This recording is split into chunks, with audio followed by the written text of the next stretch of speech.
So guys यार MG में काफ़ी लोगों को लॉस हो रहा है और वो कंपनी छोड़ के दूसरी कंपनी ज्वाइन कर रहे हैं। कुछ लोग क्राउन में आ रहे हैं। दोस्तों मैं आपको बता दूं कि आज तक क्राउन में कभी भी ऐसा नहीं हुआ किसी को लॉस हुआ हो। लेकिन दोस्तों अगर आपने क्राउन ज्वाइन कर रखा है तो आपको ये वीडियो पूरा देखना बहुत ज़्यादा ज़रूरी है। मैं इसमें आपको बताने वाला हूँ, चाहे एमजी में से जुड़ा हो, चाहे क्राउन से जुड़ा हो या फिर किसी और अदर प्लेटफॉर्म से जुड़ा हो बंदा, तो आपको लॉस नहीं होगा अगर इस वीडियो को आप पूरा देख लेते हो। लॉस होने के कुछ रीज़न होते हैं वो मैं आपको बताऊंगा, और किस कंडीशन में आपको लॉस हो सकता है वो भी मैं आपको बताऊंगा, और उसके बचाव के लिए आपको क्या करना है वो भी मैं आपको बस इस वीडियो में बताने वाला हूं। तो दोस्तों बिना टाइम वेस्ट किए चलिए वीडियो शुरू करते हैं। सो गाइज लॉस होने के दो रीज़न होते हैं। पहला होता है रिस्क और दूसरा होता है लालच। रिस्क तो हमने ले लिया है, मतलब जब प्लान को ज्वाइन किया तो हमने रिस्क ले लिया है कि मतलब जितने से भी आपने ज्वाइन किया है उतने पैसों का आपने रिस्क ले लिया है। लेकिन दोस्तों मैं आपको बता दूं, अगर रिस्क नहीं लोगे तो प्रॉफिट भी नहीं होगा। अगर कोई भी बिजनेस शुरू कर लो रिस्क पे किया जाता है, अगर चल गया तो प्रॉफिट होगा, नहीं चला तो लॉस होगा। तो उस कंडीशन में तो आप गुजर चुके उस कंडीशन से। लेकिन आगे जो बात आती है लॉस की, तो वो लॉस होता है लालच की वजह से। वो कैसे होता है वो सुन लो, आपको ध्यान से बताने जा रहा हूँ। मतलब यहाँ पे दोस्तों आप मेरा बैलेंस देख लो। यहाँ पे मेरे पास 5,000 का प्लान है, लेकिन मैं यहाँ पे बैलेंस रखता हूँ 8,000, कम से कम इससे नीचे बैलेंस नहीं रखता।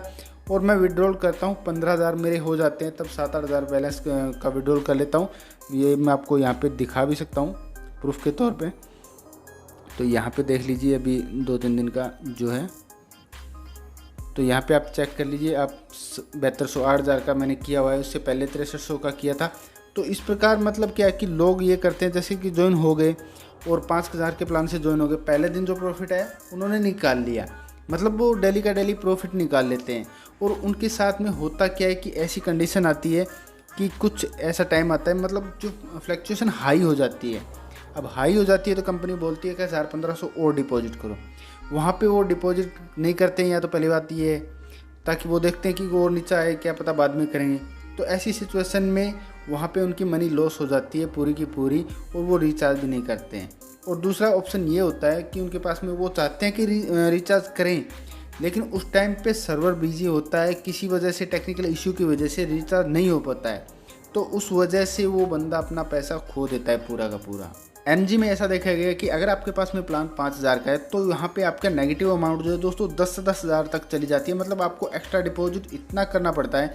तो इस वजह से कुछ लोग नहीं कर पाते, कुछ लोग जो है प्रॉब्लम में फंस जाते। तो ऐसा मत कीजिए, आप अपना मेंटेन रखिए बैलेंस अगर आपको एमजी करना है। लेकिन दोस्तों मैं आपको बता दूं कि क्राउन में आज तक कभी भी ऐसा नहीं हुआ है। मेरे को ज्वाइन किए हुए 21-22 दिन हो गए। यहाँ पे जो फ्लक्चुएशन है वो सेफ जोन में रहता है बिल्कुल। यहाँ पे 2,000 से 2,500 के बीच में तक का यहाँ पे डेली नॉर्मली रहता है, उसके बाद में प्रॉफिट में कन्वर्ट हो जाता है। और यहाँ पे मैंने सबसे ज़्यादा एक दिन फ्लक्चुएशन देखा था 4,000 का, उससे ज़्यादा कभी भी नहीं आया। और नॉर्मली जो रहता है वो 2-2,500 तक का रहता है, उसके बाद में प्रॉफिट हो जाता है। तो दोस्तों अगर कोई बंदा एमजी में है तो वो अगर चाहता है कि सेफ जोन में रहना चाहता है, मतलब रिस्क नहीं लेना चाहता, तो यहाँ पे क्राउन में ज्वाइन कर सकते हो आप। प्लान की डिटेल मैंने सब कुछ पुराने वीडियो में बताई है, वो आप देख सकते हो। जो बंदे क्राउन में फ़िलहाल ज्वाइन है उनको मेरी यही सलाह है कि मतलब अगर 5,000 का प्लान से आप ज्वाइन कर रहे हो तो उसके बाद में फर्स्ट दिन आपको जो 300 रुपये बोनस मिलता है और उसके साथ में आपको जो मिलता है पहले दिन का प्रॉफिट, वो प्लस दोनों ये चीज़ें मिला के रखो। आप कभी भी इनको डिपॉजिट ना करो, उतना बैलेंस आप मिनिमम रखो। कंपनी कहती है कि 6100 रुपये रखो, 6,100 रुपये रखो। लेकिन दोस्तों यहाँ पे मैं आपको सजेस्ट करूँगा, अगर आपका 5,000 का प्लान है तो 7,500 रुपये कम से कम उसके अंदर रखो। मतलब 1.5 गुना ज़्यादा होना चाहिए, आपका बैकअप होना चाहिए। अगर बाय द वे कभी चला ही जाता है इतना नेगेटिव, तो आपको एक्स्ट्रा डिपॉजिट ना करना पड़े। तो अगर आप इन चीज़ों को फॉलो करते हो ना तो आप 100% लॉस से बच सकते हो। तो गाइज ये थी कुछ टिप्स जो आपको बताई है मैंने। अगर अच्छी लगी तो वीडियो को लाइक कीजिए, और आपके कोई ऐसे दोस्त भी हो जिन्होंने और भी प्लान ज्वाइन कर रखे हो तो उनके साथ में भी ये शेयर कर दीजिए, ताकि किसी के ना किसी का फ़ायदा हो सके और लॉस से जितना हो सके बचा जाए।